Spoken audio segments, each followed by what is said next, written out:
વિધાનસભાના અધ્યક્ષ શંકરભાઈ ચૌધરીની અધ્યક્ષતામાં અમીરગઢ ખાતે જિલ્લા કક્ષાના 75મા વન મહોત્સવની ઉજવણી કરાઈ। એક પેડ માં કે નામ અભિયાન હેઠળ વૃક્ષોનું વાવેતર કરવા અપીલ કરતા અધ્યક્ષ શ્રી શંકરભાઈ ચૌધરી ભાવિ પેઢીને સ્વસ્થ અને શુદ્ધ વાતાવરણ પૂરું પાડવા વૃક્ષોનું જતન સંવર્ધન કરવું પડશે તેવું અધ્યક્ષ શ્રી શંકરભાઈ ચૌધરીનું બયાન। વિધાનસભા અધ્યક્ષ શંકરભાઈ ચૌધરીની અધ્યક્ષતામાં સરકારી વિનયન કોલેજ અમીરગઢ ખાતે જિલ્લા કક્ષાના 75મા વન મહોત્સવની શાનદાર ઉજવણી કરવામાં આવી, જેમાં અધ્યક્ષ શ્રી શંકરભાઈ ચૌધરીએ ઉપસ્થિત સૌ નાગરિકોને વન મહોત્સવની શુભેચ્છા પાઠવતા વડાપ્રધાન નરેન્દ્રભાઈ મોદી એક પેડ માં કે નામ અનોખી પહેલનો પ્રારંભ કરાવી પર્યાવરણનું જતન અને સંરક્ષણ કરવા અનુરોધ કર્યો હતો। અધ્યક્ષ શ્રી શંકરભાઈ ચૌધરીએ જણાવ્યું કે પ્રાકૃતિક સૌંદર્ય ધરાવતા આપણા બનાસકાંઠા જિલ્લાની સુંદરતાને ટકાવી રાખવા અને તેમાં વધારો કરવા માટે સૌએ જવાબદાર બની ને વધુમાં વધુ વૃક્ષો વાવવા જોઈએ। આવનારી પેઢીને સ્વસ્થ અને શુદ્ધ વાતાવરણ પૂરું પાડવા માટે પર્યાવરણનું સંતુલન જાળવવું આપણું સૌની ફરજ છે। વૃક્ષો મનુષ્ય જાત અને સમગ્ર ઇકોસિસ્ટમને જીવંત રાખવાનું કામ કરે છે, જે આપણને જીવાડે છે એવા ઝાડવાને આપણે જીવાડવા પડશે। વન વિભાગ આપણા વતી વનનું રક્ષણ કરે છે, આપણા હિત અને ભલા માટે કામ કરતા વન વિભાગને સહયોગ આપવો જોઈએ। જે વૃક્ષ વાવે છે એ ક્યારેય વૃક્ષને કાપતો નથી। આપણી સંસ્કૃતિમાં છોડમાં રણછોડ કહ્યું છે। જમીનની ફળદ્રુપતા ટકાવી રાખવાનું, વરસાદ ખેંચી લાવવાનું અને આપણને ઓક્સિજન આપવાનું કામ વૃક્ષો કરે છે। આપણા સમગ્ર જીવનના જન્મથી મરણ સુધી વૃક્ષો પર આધારિત છે, ત્યારે આપણી જવાબદારી બને છે કે આપણે વૃક્ષોનું અન્ય વન્યજીવોનું રક્ષણ કરીએ।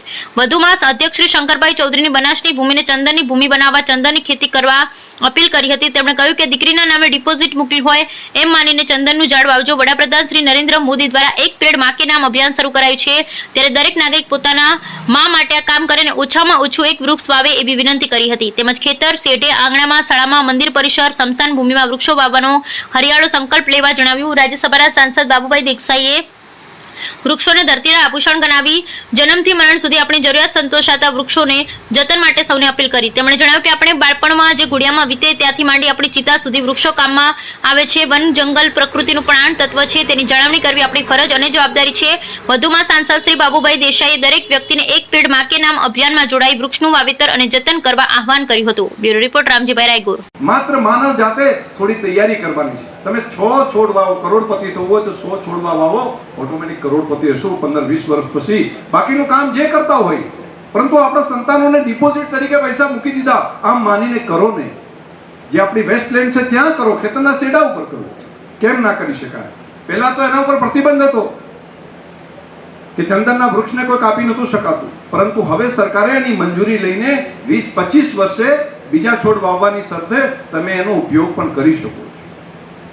તો એક બિઝનેસ તરીકે પણ આને આગળ વધારી શકાય એવું છે। મારી તમને આજે આટલી મોટી ટીમને હૃદયથી ખૂબ શુભકામનાઓ। રાજ્યના મુખ્યમંત્રી શ્રી ભૂપેન્દ્રભાઈ પટેલ, મુળોભાઈ બેરા આપણા મંત્રી શ્રી, એમની નીચેની આખી ટીમ, બધી ટીમ અત્યારે વૃક્ષારોપણના કામમાં લાગી છે। અનેક લોકોને કામમાં લગાડી રહ્યા છે। આપણે પણ નાગરિક તરીકે આ કામને આગળ વધારીએ। ફોરેસ્ટનું પૂરું ટીમ કામે લાગી છે, આપણે પણ એનો સહયોગ કરીએ અને દેશના પ્રધાનમંત્રી મોદી સાહેબનું જે સપનું છે ને, એક પેડ માં કે નામ, તો આ સંદેશને જન જન સુધી પહોંચાડવાનું કામ આપણે ભેગા મળીને કરીએ। સૌને ખૂબ ખૂબ શુભકામનાઓ। અહીં ગુજરાતના અતિ મહત્વના પ્રાણીઓ જેવા કે રીંછ જિલ્લાનો આ 75મો વન મહોત્સવ છે, એ નિમિત્તે આ પ્રસંગની અંદર આપણા વિધાનસભાના અધ્યક્ષ શંકરભાઈ ચૌધરી સાહેબ હાજર હતા। ડીસાના લોકપ્રિય ધારાસભ્ય શ્રી પ્રવીણભાઈ માળી પણ હાજર હતા। બનાસ ડેરીના વાઇસ ચેરમેન શ્રી બાવાભાઈ હાજર હતા। અને મંચસ્થ મહાનુભાવો પણ હાજર હતા। આપણા લોકલાડીલા વડાપ્રધાન શ્રી નરેન્દ્રભાઈ મોદીનો એક સંદેશ, એક પેડ માં કે નામ પે, એ સંદેશ દ્વારા સમગ્ર ભારત વર્ષની અંદર આવા અનેક પ્રોગ્રામો થઈ રહ્યા છે। આપણી સંસ્કૃતિ અને પ્રકૃતિ બંનેને આપણે બચાવવાના છે। સંસ્કૃતિ સંસ્કારોથી બચતી હોય છે અને પ્રકૃતિ આ વન પર્યાવરણના કાર્યક્રમોથી આપણે બચતી હોય છે। એટલે આપણે શ્વાસ એ જીવન છે, અને જો શ્વાસને ટકાવવું છે તો આવા વન પર્યાવરણ દ્વારા આપણે બધાએ જ કામ કરવું પડશે। અને આ બધા સૌની એક નૈતિક ફરજ છે। આપણે સૌએ પોતાની એક નૈતિક ફરજ સમજી અને કાર્ય આપણે બધાએ ઉપાડી લેવું જોઈએ। અને વન પર્યાવરણ અને આપણા વડાપ્રધાનશ્રીનો જે સંદેશ છે એને ઘર ઘર સુધી પહોંચે એવી મારી આશા અને અપેક્ષા સાથે આ વાત કરું છું।